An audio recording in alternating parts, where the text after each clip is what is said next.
A member of the 1989 Stanley Cup champion Calgary Flames joining us here in Marda Loop in our studios, the Tower Chrysler Studios. He is Colin Patterson. Patter, Harumph. Thank you, guys. I just, you know what? I was so excited when you invited me on the show, and I can't wait to see and talk to Rhett. Yeah, Rhett, are you there? Rhett. Oh, yeah, there it is. Oh, no. As we fade to black, you're wearing your Bills. I said Rhett's gonna love this. Covering everything for him. You know, the alumni, the Bills. I go, yeah, there it is. There's our four shot. There's our four shot. Yeah, to the bottom left. Just a black. You didn't let him know I was coming on early, did you? Well, I think he knew you were coming on. Maybe. Yeah. That's actually a close-up of Rhett's heart. That's why it's pitch black. I'm sure it's a coincidence, Patter. Don't take it personal. No, I won't take it personal. Don't take it personal at all. And so are you a Bills fan now? Because you're a former Sabre. Former Sabre, obviously a Bills fan. I became a Bills fan back in the 70s.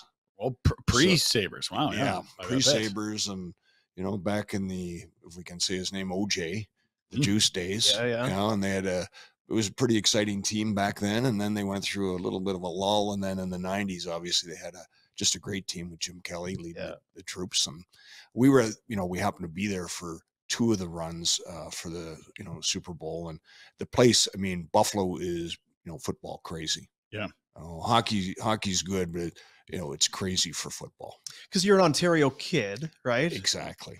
So right there. Did you get to games, or was it just kind of one of those things? They were proximity.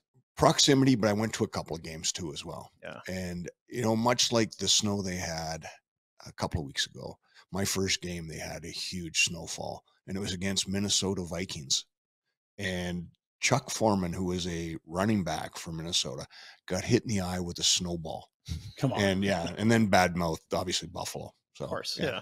Can't come to Buffalo. But crazy game. It took us about 2.5 to 3 hours to get there from Toronto, and it took probably 5 hours to get home. Yeah, it was awful. Do you keep tabs with OJ? Are you still tight with the Juice? No, but I did see him. I did see him on the highway back in 1980. Right? Yeah, down in LA. Now I might have my timeline wrong, but he's looking for the killers, so he's real busy. Now he's busy. Now you see him on the highway. He's just picking garbage in the ditch. That's right. It's like he's not wearing that orange jumpsuit. Well, we're gonna shoot the shit here with you, but I want to get it before because I will forget about it. You with the Flames alumni, and we're having some fun, but it's true. It seems like every 2 or 3 days, members of the alumni, you're either bagging lunches for kids to take to school, or you're in the community a ton. And for our perspective, it's the most active alumni in the National Hockey League. I don't even know if you would argue with that. We hear that St. Louis does great things, but the Calgary Flames alumni does a ton. The toy drive is on once again. If Rhett were here, he'd take credit for it. He would say, "Yeah, I started this in Buffalo." I did this in Buffalo. It's his idea. He's idea guy. And you know what? He is an idea guy, and he did bring the idea to the Flames alumni, and he was the chairman of the drive, and he did a great job. Yeah. And now pulled the pin out of the grenade, threw it over the fence, and then ran. Go get him, boys! Yeah.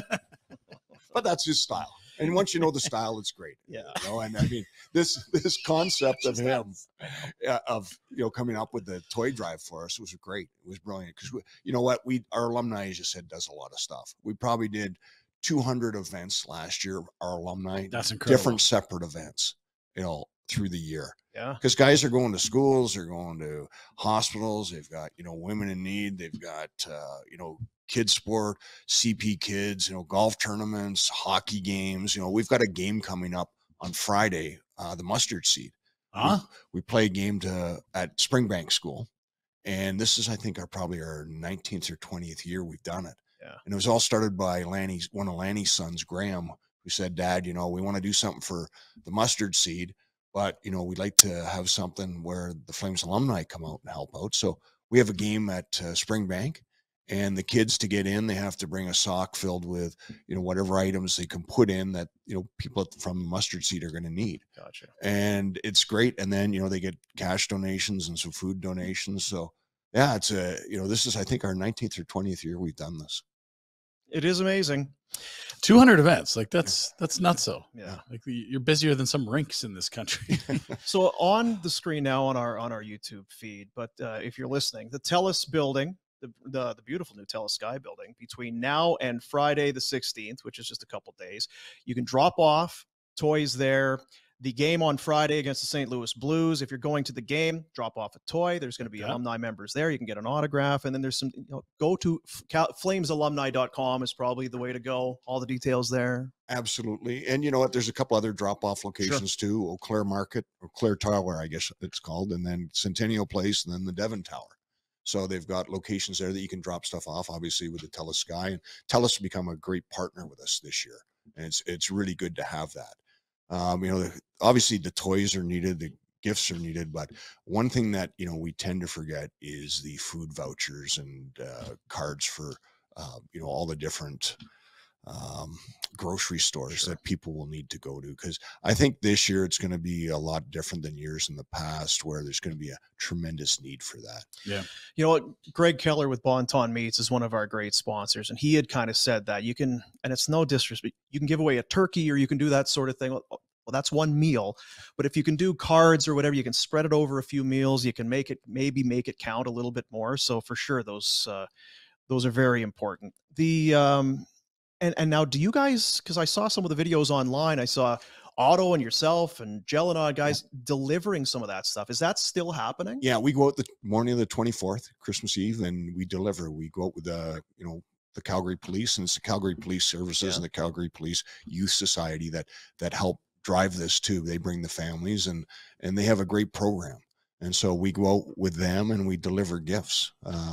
If we're going back to Rexdale, where I grew up, and the police, vehicle pulled out there, but the lights would be out and everybody would be running out the back door. But no, it's great to help out. And it's great that, we have that connection with the police too, to be able to help support them. Can you describe those emotions? It's tough. I mean, there's places you walk into where they have absolutely zero things under the tree, and there might be 3 or 4 kids there. And it's gut wrenching that way to think of the need that is in this city. And, when you're able to come in with a bag load of toys, it's just a great feeling. And everybody is very thankful and appreciative of it. Whether it's the parents, the grandparents, the aunts and uncles, and the kids are just beside themselves. And typically, with the parents, we say, let them open one gift, because it's tough to, you put out all these gifts and they got to wait another day to open them. Yeah. So you get to see the joy in their faces too of opening an item. And some people are, new to Canada, and some are, many generations here. So it is a wide variety of people that you help and support. And it's, as I said, it's very warming and heartwarming to be able to help out and do a little bit, to our part to make somebody's day or life better. Yeah. And you think about the kids, they get toys and that's great, but how great the gift is you're giving to the parents who suddenly have Christmas for their kids. You don't think about in that vein until you have kids of your own. And then you think, what if this were the situation? What a gift to have someone show up at your door and have presents for their kids. It's amazing. I would think it's got to be extremely emotional, because it's just, okay, you gotta get over, okay, next house. And then you go through all those emotions again, just house after house after house. Is there any way, are you behind in terms, or do you have any idea where you are at as far as gathering toys, the need, the supply where you're at right now? Yeah, sort of the need is more the question right now, because, supply will happen over the next few days when people start, generously giving gifts and being at the rink and, donating as well. But the needs are, as we talked about, the food and clothing is also a big need, jackets. And last year we went out, we got jackets for, all the families, and, they need those. And I remember, funny story about 5 years ago when we first started this, we had one of the families, and they said, they're new to Canada, they need winter coats, well, what size are they? Well, large and, a medium, large men, medium women. So, we got there, had the large men's, and, unfortunately this guy was about 5'5", and, this thing was just draping off him. And, the poor mother, the lady was, probably a small, but we helped them out. And we went back, we got the right size jackets, but those are always key things, toques and gloves and stuff like that. Obviously the toys are big, and, the range of toys, it goes from, babies, infants to, kids who are 19 or 20. Yeah. It is a wide range. And what we do is we have extra toys. We go to Women in Need, and we go to the Children's Hospital with them. I was going to ask you about that. Is there, if people see this, hear this, and want to bring toys to the game or whatever, is there any kind of direction that we can give them, or it's just anything that's toy related is going to work? Yeah, I think anything, it's tough to say, hey, we need this particular one, because then you end up with, 1,000 of those items. I guess, but so it's whatever people feel that they can, do to support us is great. And we're always very appreciative of whatever people can bring. And, you get, young kids coming in, and it's a great lesson for them. Their parents make them come up and give us the gift. And it's really neat to see, the joy on their face too. FlamesAlumni.com, right? CalgaryFlamesAlumni.com. Yeah. So you got Calgary in front. Yeah, I'm on the website now. Okay, CalgaryFlamesAlumni.com. All of the drop-off points, all the details that you need. We'll throw that graphic up later on before we say goodbye to Patter, but that is the way to do it. Awesome job. I was looking this morning. We're with FlamesNation, FlamesNation.ca. Number 47 on the all-time list of the top 50 Calgary Flames. Wow. Congratulations. Well, thank you. It'll be a couple more years, maybe half a year before I'll be pushed out to 51. I think a few guys that were going to be in that top 50 just got the boot. I don't know. It's hard. You might be solidified in there. I'm not sure who's voting. Both my parents have passed, so I'm not quite sure. No, it's our boys at Flames Nation. They're good at lists. That's and I was looking, second in Selke voting. One year. I was like, 14 even strength goals. Yeah. That's not nothing. Yeah, okay. We'll take that. Yeah. You beat out Pep. Pep was 40. Well, I guess he beat you out by 2. Yuri Hoodler, 46. You beat out Glenn Cross. Wow. Glenn's a shocker. Yeah. He's going to be sorry about that. No, but you can flip that in our alumni games. I bet. It's a bit of a gap there. Yeah. I've done a lot of dinners and functions over the years with Patter. And the one thing that always you have to say, everyone remembers the Lanny goal. Yeah. Montreal Forum, out of the penalty box, nearly screwed everybody with the penalty, but no, we killed it off. And then he comes out and gets all the glory for scoring the big goal. You know who else scored in that game? I mean, you don't win without the Colin Patterson goal that came earlier on in the game, right, Patter? No one remembers that. It's just a game-tying goal for Lanny, if not for you. Yeah. Had Vernon got a shutout, I would have the game-winning goal. That's right. Come on, Vernie. Friggin' Vernon. Let's go. My roommate. I tell him, stop the puck. Do people still love getting you to tell the stories? Because every time I see out there, it's people, can I see the rink? Can you tell us a story? So what was it like? And in Montreal Forum, the only team that ever, they still love it, don't they? They do. And, and it's great to revisit those years and the games, and especially that year in particular, and winning the cup. It I shouldn't say it never gets old, but it truly doesn't. I mean, it was such a, special moment. And I always say that we probably should have won 2 or 3 Stanley Cups during that time frame, but you're lucky at the end of it to win one. I know so many great players that didn't even get a sniff at, getting to the finals, let alone winning one.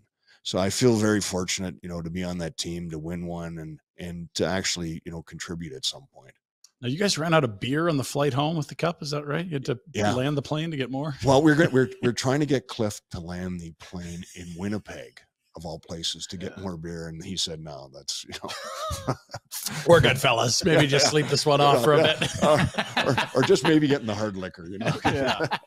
And wasn't it it was Peter Marr's brother that got underneath to get the cup? Isn't that how? Because it was actually Al Murray. Oh, was it Al Murray? Yeah, it's in the case. Yeah, that's what it was. Yeah. Yes. So it was Al Murray, and they went down and they got the they talked to the guys at Air Canada at the time to get the big, jaws of life out to cut the cup open and bring it up. It was great. So they put it in the back washroom and nobody knew about it. There's only a few people that So knew. it was locked, and you guys literally cut it out of the box. Literally cut it out. They had to get the jaws of life, as they said, to cut a thing. And so they got it on, and it was great because the pilot comes on and says, hey, we got a special guest. And, then Lanny and Pep, I think, and Hunsey brought the cup out of there, and it was spectacular. Yeah, it was really good.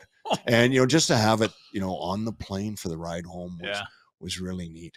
So we had, the wives could come, and girlfriends, significant others, friends with benefits, whatever I think I've covered the gamut. But good, yeah. So my wife couldn't come because we just had our first child, Stephanie, and that was during the Chicago series. So it was neat to have the cup, and I was sitting beside the cup for probably 45 minutes, and had some great impromptu pictures, with the guys, putting some beer in, having a drink out of it on the plane, and it was just really special.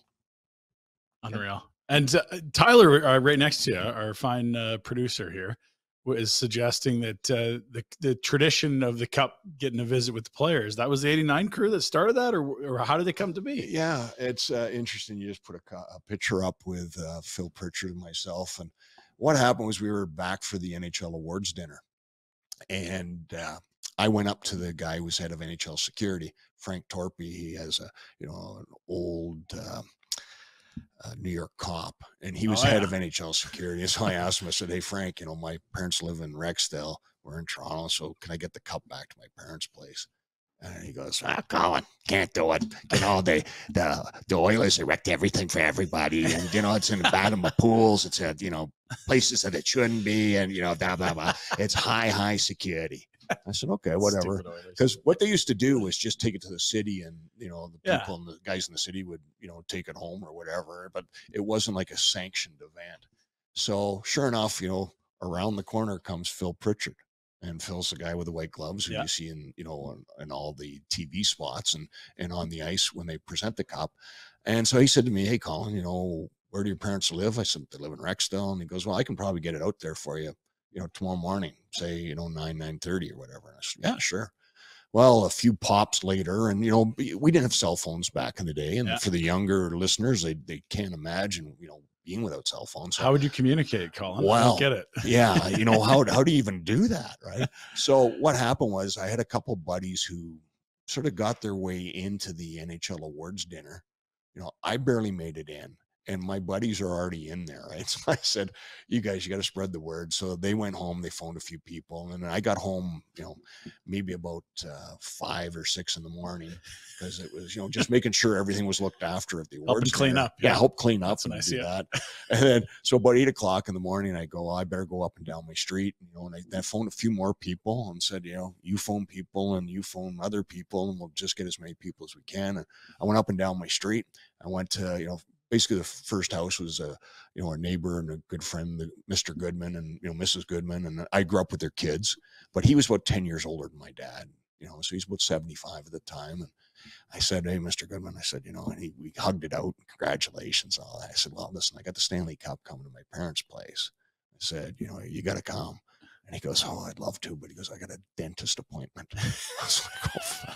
I said, "Well, here, give me the phone for a sec, rotary dial, and had the cord that could go like 30 feet. So I'm on the phone. I talked to the dentist, I said, "Listen, at the receptionist, I said, we got this." He goes, "Tell him to come in whenever he wants." Big deal. So then I made my way up and down, and I coming back up, and there's this one guy, Mr. Carlo. He was a big German fella. I grew up with his kids too, but I put a puck through their window, like the basement window in like 1972. Right. And I'm like, and and I was still nervous about it. Right. So I knock on the door, and he answers. He goes, "Colin Patterson, you put a puck through my window in 1972.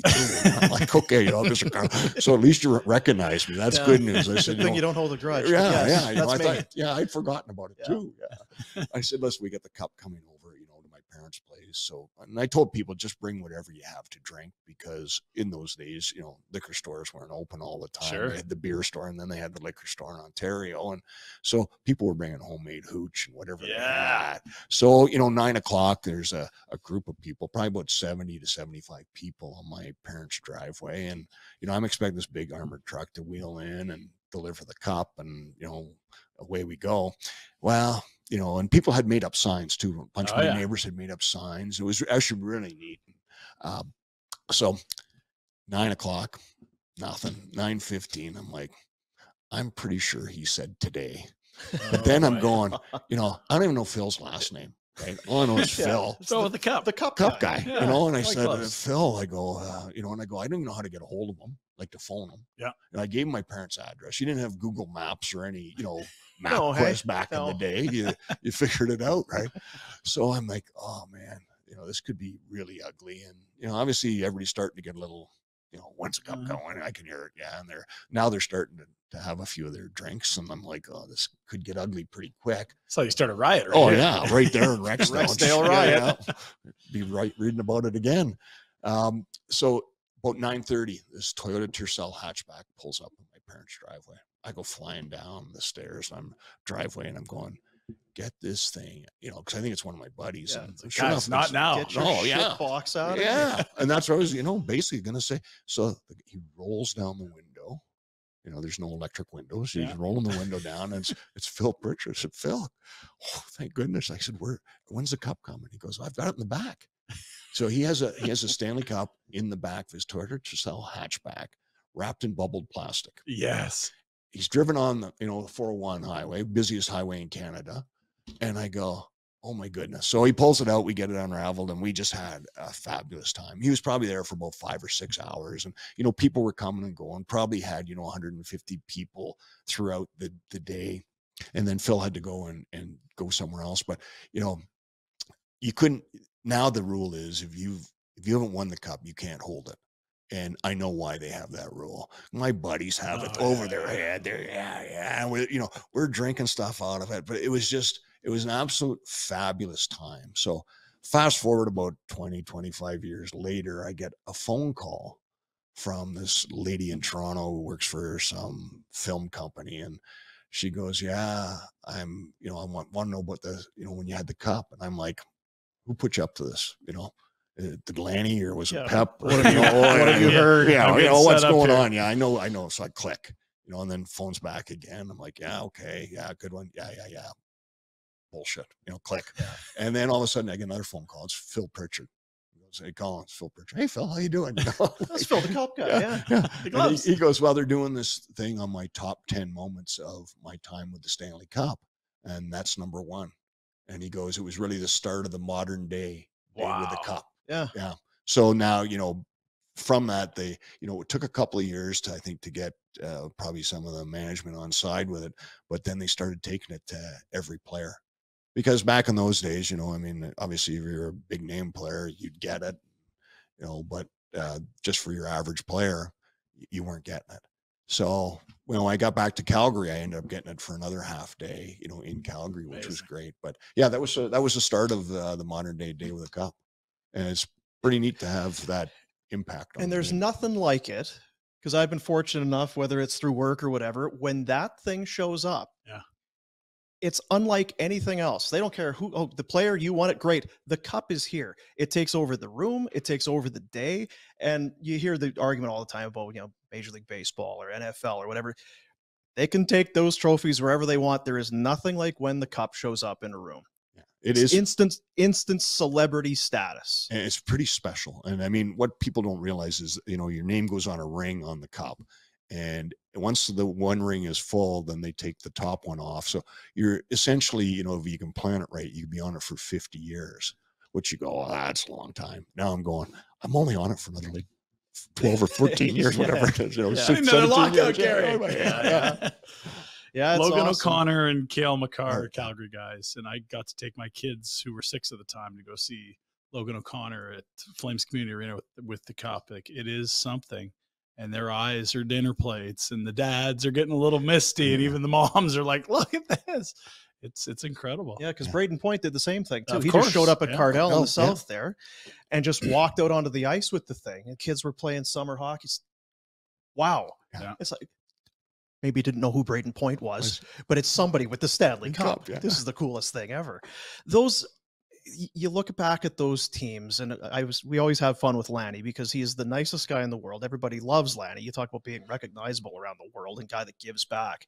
But what was it like to win that thing for Lanny? Because you get kind of nostalgic over time, but to know where he was at in his career and how hard he had worked and all that, because you knew it was the end for him. And I know that in Tampa Bay, they did Dave Andrechuk Mhm. and obviously Ray Bork with that had to have been something that meant a lot to you guys to see him finally get that thing. Absolutely. And we were like, I don't think people understand, like in the old rinks, the dressing rooms were like worse than a city rink, you know, and we had 2 dressing rooms in Montreal and they were sort of, you know, joined, but I mean, it was very disjointed the way the dressing rooms were. And Lanny and I were dressing beside each other, but we had sort of a pillar between us. And I had just happened to get some new sticks that day, which is a longer story. But I was looking at Lanny and Lanny said to me, you know, I've scored my first goal in the Montreal Forum. I hope to score my last goal here. And, you know, it didn't really set in that, hey, you know, he's telling me that he's probably going to retire, but that's what he's thinking. And I'm just going, Christ, I hope we even touch the puck this game, let alone, you know, get a goal. You know, I hope I stay out of the way of Gilmore and Mullen so they can play. Yeah. You know, so it was really, you know, it was great. And then when, you know, we did win and you saw the look on his face and, you know, him hugging the cup. That photo is legendary stuff. He's just done. Yeah. He is absolutely exhausted. He's reached his Everest, right? He has nothing left to give. It's an amazing photo. Yeah, and it was great, you know, and I mean, and that's what I mean when you talk about, you know, we won 1, which is great. You know, everybody compares us to Edmonton where they won 5. Well, we still won 1. You know, you can look at, you know, through those years, Vancouver, you know, Winnipeg always had a good team.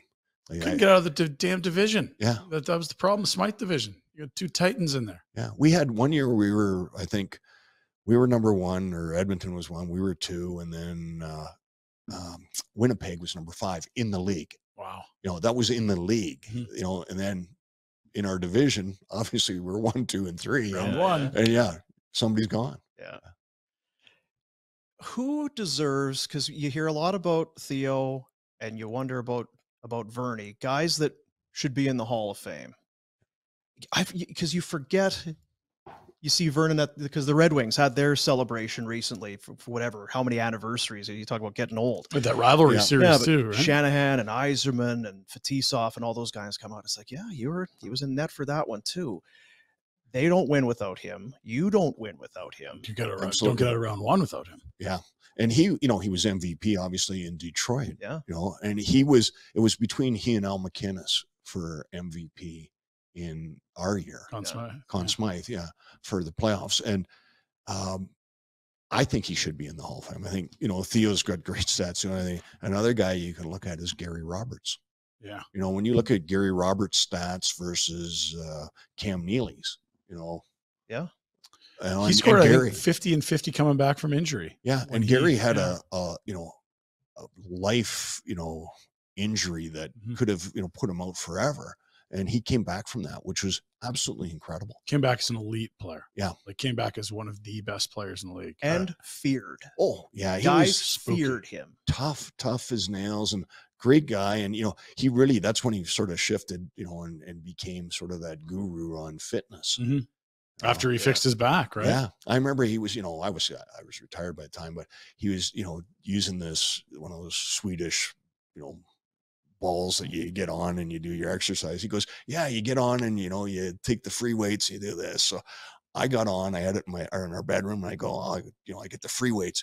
Well, it catapulted me like fucking right into the dresser and then I can fly him back. I go, I'm not touching this thing again. No more yoga balls. Oh, yeah, I see it works for you. You're in great shape. Great. I'm going to do what I do over here.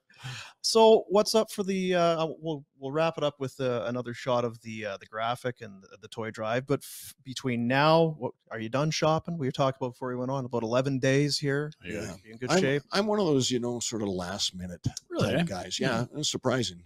But, you know, I always think about, you know, what should I get? And then, you know, in the last couple of days, it's easy to just go out and get it. That's my theory. It's not busy at all. You're the only guy there. Yeah, I'm the only guy there. So especially, you know, if you take it even longer, you know, you catch a few other guys with the same mindset and you can chatter up and you might end up with the same gifts, you know, getting a discount. Go F1, I'll go over here. Yeah, that's right. right. Back to the till. Flames Canucks tonight. Not thoughts on that, but just what you're seeing with this Flames team as we head into the new year. Well, I think, you know, from here to the new year could be the whole season.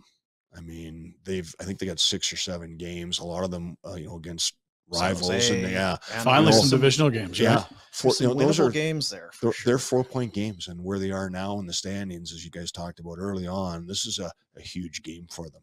And, it's just the consistency hasn't been there from last year. And obviously there's lots of things that have changed, and you'd hope that, they can gel together and be better. But in order to do that, you got to be healthy too, as well. And they've had a few, injuries, and then your goaltending has to be, top shelf too. And I know that, it's been up and down a little bit, but, that's what they need. They, if they can get the goalie to win a few games for them and get that confidence, and then you start just clicking. And, you saw it last year, and when things, started to go well, they went well, and they couldn't even tell you why they're going well. It's just, it happens. And I don't know if it's a good thing, but we talk about it a lot sometimes. When you have really good goaltending, it'll hide a lot of the warts and a lot of the flaws, and they don't have that goaltending right now.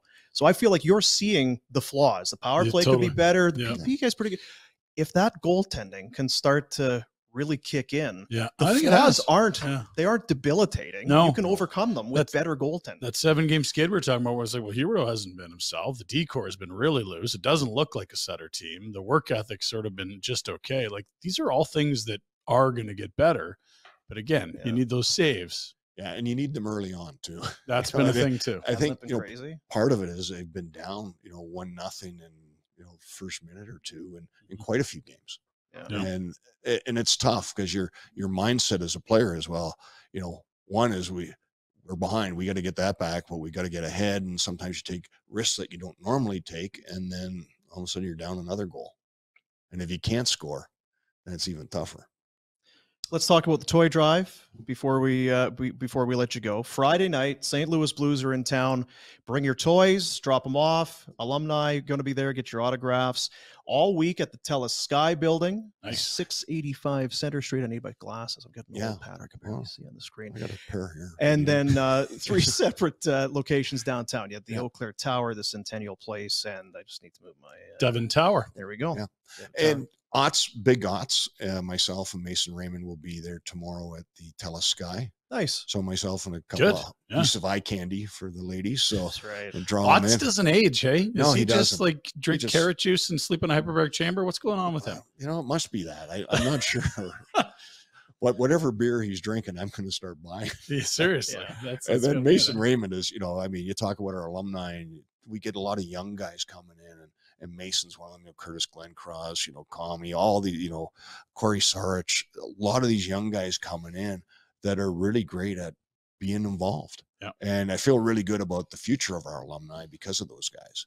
So Mason's down there tomorrow. We'll have a ton of guys. I think we've got like probably 12 or 16 guys going to be at the game on. Love it. Yeah. On Friday. So who's the hot autograph? It says you get an autograph if you're dropping off a toy. Yeah. Well, big cue for Patter. But after you. After I walk home with my 100 cards that I brought, it's typically Lanny. At that event, we call him Lanny Claus. Lanny Claus. Because people are lined up. And I mean, it's amazing the draw he has and still has. And then I think number 2 is Commie. Yeah. My Commie, people love him. I go, there's a guy who's made so much of playing here and being part of the community. I mean, he played 13 games. He barely played more in the playoffs in 2004 than he has regular seasons total ever in a Flames jersey. Yeah. Like, it's wild when you're like, oh, that must have been 3 or 4 years of your life. He's like, no, it was like 3 months. Yeah. It's crazy, Will, when you look at that. And obviously, there's certain guys that, age wise, the population might remember, they might not. Yeah. But I always get, at the game of who are you? Whose dad are you? Yeah, I'm Colin Patterson. Used to play with. Oh no! And then by the end of it, I just go, "Hey, I'm a friend of Lanny's." Oh, okay, yeah, mine's Lanny. I played with Lanny. Yeah. Awesome work, man. We talk about it. It's just been years since I moved here and started doing this sort of thing. It's been you and Dana and Lanny, and you guys are still doing it today. So much money raised, so many people benefiting from all that you do. So as a Calgarian, thank you for all that. Only team ever to raise Lord Stanley as a visitor in the Montreal Forum. Yeah, it was pretty special. No kidding. Yeah, great times. Well, thanks for having me on. And one Pleasure. guy that I should give a plug to is Krahn. Krahn came out last week. We were doing the superheroes of hockey. Oh, good. Superheroes is awesome. And it was great. And he is such a good man. Like you know what? He deals with the kids really well too. So I think it's because he is still a child. That's my Something thesis like on that, there that. might be a few of us like that. You still have to be able to make that connection. Got to be able to make that connection. Patter, good to talk to you. Thanks for coming by. Thanks for having me, guys. You betcha. We're going to take a quick break and back with the Pinder report. Stay there.